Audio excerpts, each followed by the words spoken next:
Hi, everybody!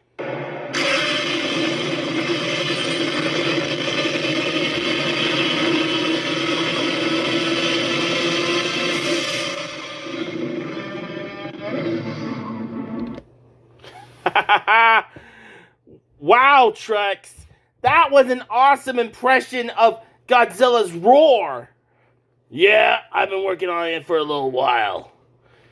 Since Godzilla X Kong the New Empire is coming, I thought I should work on my impression of Godzilla. Yeah. And I am so sorry I never got around to this, you guys. We are doing a review of the entire Monsterverse before we go out and see the next Monsterverse movie. All 4 movies. The previous 4 movies, I mean. Yeah. So, the first is about Godzilla from 2014. And it is really interesting. The monsters that Godzilla fights in that one are 2 kaiju known as Mutos. Giant bugs that feed on radiation. Yeah. Yeesh. How can anything eat radiation? I mean, I thought Godzilla would eat fish, not radiation. Well, it's a good thing Kong doesn't. 2014. And Godzilla saved San Francisco from those Muto with the help of a certain soldier. Man, I really loved that movie. And I didn't think we would get an entire Monsterverse. Yeah. And in 2017, we get a movie all about Kong. The very first time I ever saw Kong was from the Peter Jackson's King Kong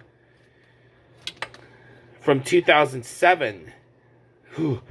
Those bugs really gave me the creeps.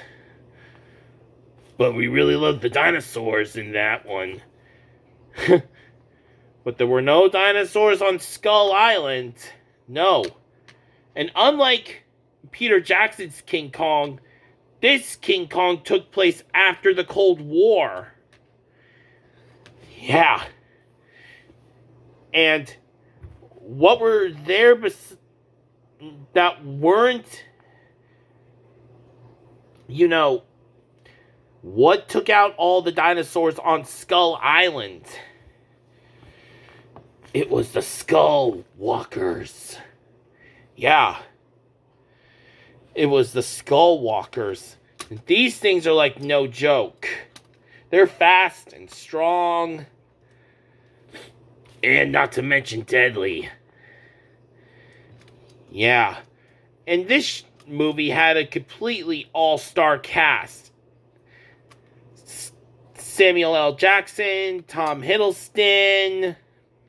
I don't remember the others, but it was an all-star cast, but Samuel L. Jackson's character was off the hook crazy. Cuckoo! You say that like it was a bad thing. Of course it was a bad thing. He was a complete psycho. He was trying to kill Kong. Look, I know Kong killed his men, but Kong is the only thing protecting the world from the skull crawlers. If those skull crawlers got out into the world, it would have meant planet-wide panic. Yeah. Not to mention the king skull crawler. And the fact that Kong was only a teenager in that time. He was only a teenager? Yeah. He was still growing. The one from Peter Jackson's King Kong was big, but this one, it was a whole lot bigger. He was a whole lot bigger. Oh, right.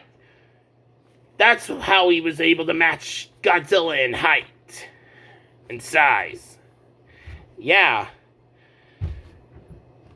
And then in the post-credit scene, we see lots of cave drawings and stuff about lots of other monsters like Mothra, Rodan, King Ghidorah, and Godzilla. And one of Godzilla and Ghidorah fighting. Man, and that led up to King of the Monsters. Yeah. I mean, I played the entire Godzilla Destroy All Monsters video game from a while back. Yeah, like over a decade ago. And that game was a whole lot of fun. Playing as two different Godzillas.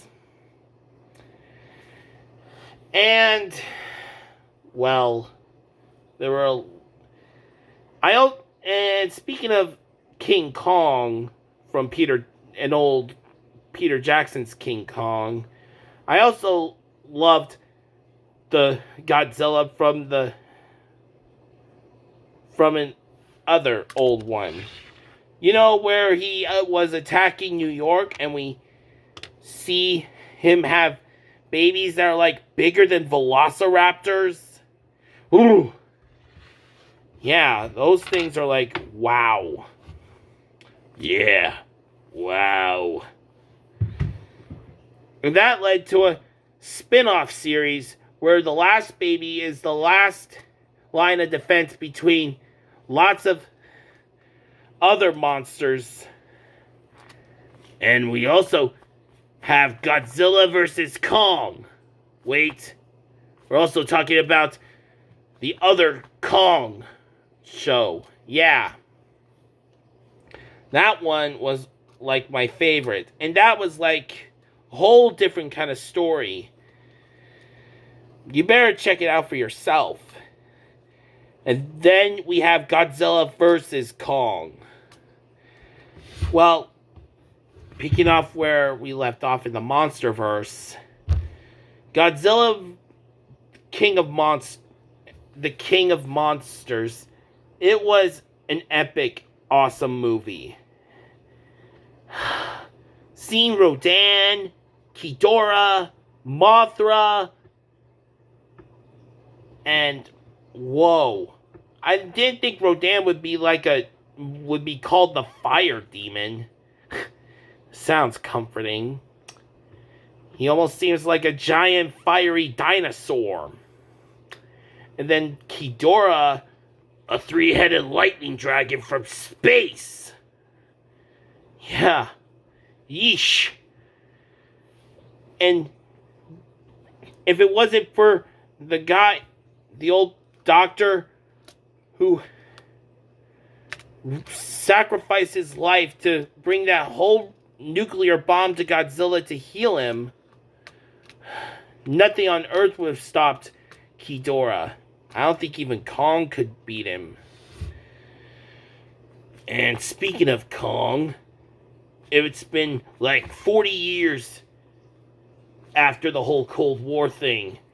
I mean, the last visitors he's had, he's pretty much an adult right now. Like in his 30s. Yeah. Or maybe, I don't know. And they decided to hide, the people of Monarch decided to hide Kong. Because he's basically like an alpha titan as well. Two alphas, there can only be one. Yeah. And then we have Godzilla attacking the city. Why? It's all because of a stinking billionaire who happened to buy Ghidorah's cut off head, skin it, use the whole head for a project. And what was it used for? The creation of Mecha-Godzilla! Yeah, that's why Godzilla was attacking. It was because of that thing. It was basically sensing that thing's presence. It was like big. It had a pilot. It was like controlling a remote control. It was like controlling a giant robot. But that thing gained its own, its own sentient. It became sentient. And now it was almost about to kill Godzilla. And that is when both he and Kong had to work together in order to fight and destroy that thing. And I'm really... Though they're not basically friends, they're still rivals, but... Who knows? Who knows what's gonna happen after Godzilla X Kong the New Empire? Yeah, especially with this scar. Challenging Kong and Godzilla. And with a kaiju that's an ice breather. Whew. This is going to be a tough one. It's going to take both of them. Yeah, and I cannot wait to see it. Sorry about the late reviews on these 4 movies, but I thought I'd give you a good one. Yeah, and I wanted to show you my impression of Godzilla's roar. Well, that's going to be it for now. Don't forget to like, subscribe, comment, and share. And help us reach 300 subscribers, you guys. Thank you for all your support. Bye! Rawr!